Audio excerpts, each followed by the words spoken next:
Iginiit ni DILG Secretary Mike Sueno na mismong si Pangulong Duterte ang nagpapaalala sa kanyang gabinete na pairalin ang rule of law at due process.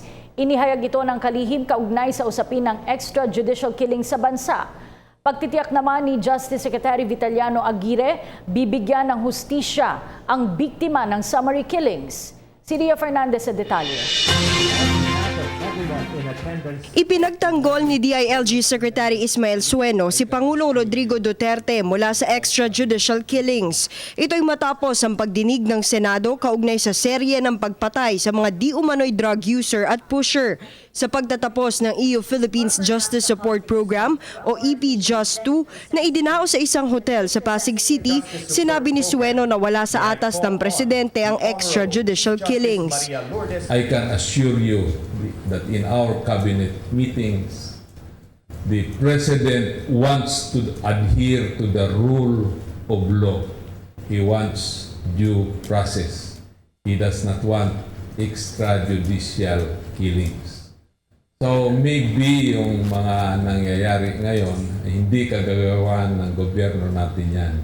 Nasa pagtitipon din si Chief Justice Maria Lourdes Sereno kung saan nanawagan naman ito sa mga mamamahayag na ipagpatuloy ang pagtulong sa pagkamit ng katarungan sa bansa. Ani Sereno, magtutulong-tulong din ang Korte Suprema, DOJ, DILG at iba pang mga ahensya ng pamahalaan sa pag-abot ng parehong layunin.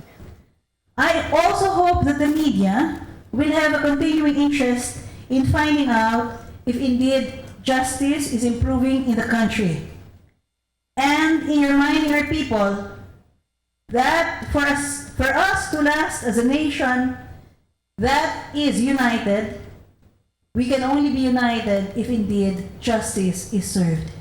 Sa panig naman ng DOJ, tiniyak ni Justice Secretary Vitaliano Aguirre II na gagawin nilang para sa lahat ang hustisya. You have my personal reassurance that the DOJ will be your working partner in making justice inclusive for all.